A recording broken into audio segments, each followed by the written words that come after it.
Meanwhile, opposition members have been trying to stage a rally in Nairobi but have been dispersed by police. Opposition leader Raila Odinga had called on his supporters to boycott the inauguration.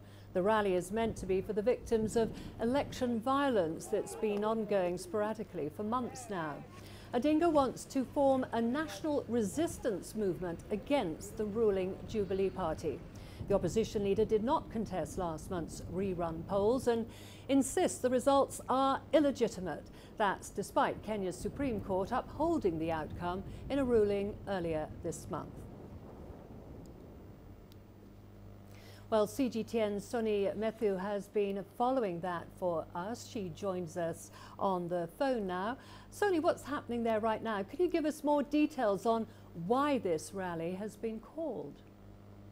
Well, initially the idea for the rally was to mourn, according to the national opposition leaders, was to mourn those who apparently have been killed by police or during the post-election violence that has been seen across the country. So this rally was supposed to be mourning those who died during and after the election period. However, as you mentioned, the rally has been dispersed. What we are seeing is dark clouds of smoke. There are lots of gunshots. We're seeing youth running with police, engaging with police. We're even told that some police officers have been injured, and we're seeing Red Cross officials heading there to treat some of them. But where we are right now is a cloud of smoke, tear gas, youth setting up things on fire, tires on the road. They're also throwing rocks and stones at the police officers who have been sent to guard this area. But for now, Jacaranda Grounds is a no-go zone. And Soni, President Kenyatta has been calling for unity, as we know. Why is that not being? Why is that call not being answered by the opposition supporters?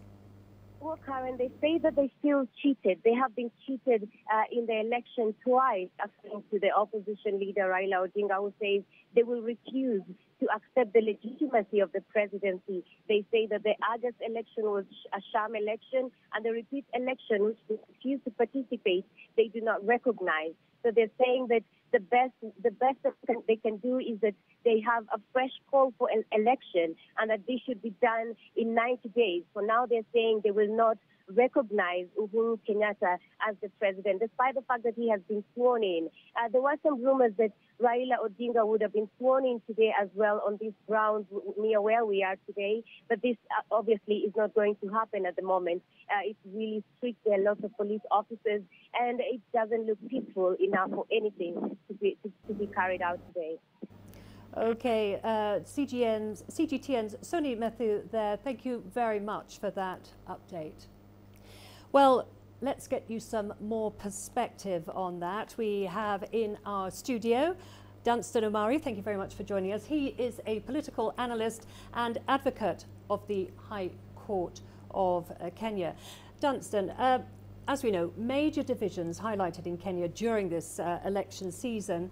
What do you think needs to be done for the country to now move on? Every election is very divisive worldwide.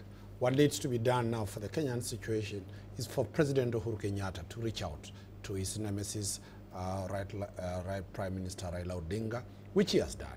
He has got to develop a government of inclusivity, a government that brings on board both the Jubilee party followers, where the president's party is, and also the opposition that is there. So we are looking for a government that is all-inclusive, and the president should now move away from being a president-elect of one party and be the president of every Kenyan, so that there is healing, there's national reconciliation, and there's a national government of inclusivity. Let's talk about the economy. As we know, the country's economy has taken a knock because of all this election uncertainty. Are you confident that Kenya will recover from this, and how long will it take? First and foremost, Kenyans have come from worse situations as this one. In 2002, 2007, it was worse than this. There was a lot of bloodshed. Over 1,350 Kenyans were killed. We came back, agreed that we need to develop this country. This one was a very small issue. Two, when you look at President Uhuru Kenyatta, he has reached out for the locals within the country. He's also looked out for other international development partners. Today's inauguration ceremony, more than 20 heads of state have come to join us. So as much as the Kenyan economy is resilient from within, President Uhuru Kenyatta has a lot of goodwill from other areas. In China, Kenya is a great partner of China. In the West, in the East, you look at the European community. So in intra-African trade. So I think that the president's agenda for development and for the economy will kick-start, because this is what Kenyans have been waiting for. The president has been sworn in. The electoral process provided by under the elections law and the constitution are over. Now it's time to go and start working. Would you say this is a new era, as some are saying?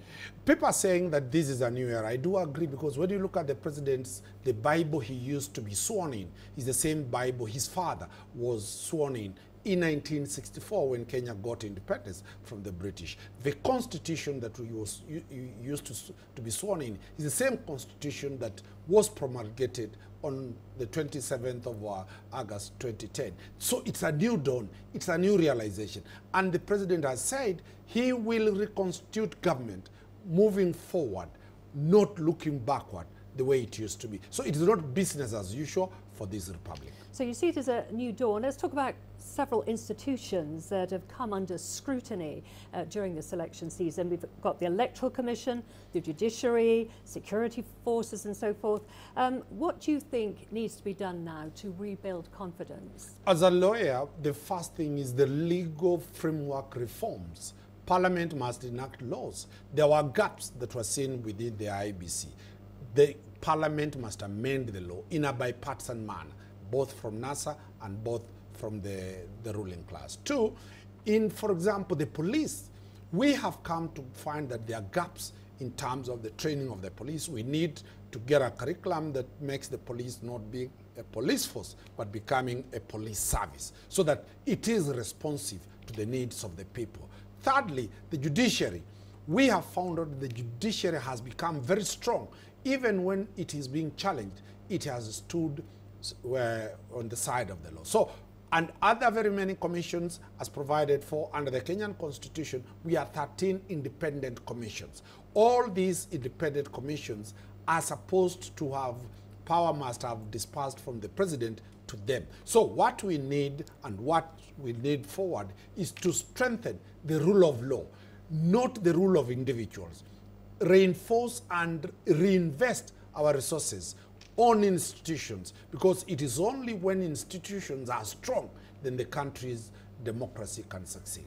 Okay, well, thank you very much for your analysis. Danson Omari, a political analyst and advocate of the High Court of Kenya. Thank you very much for joining us. Thank you very much, Karen.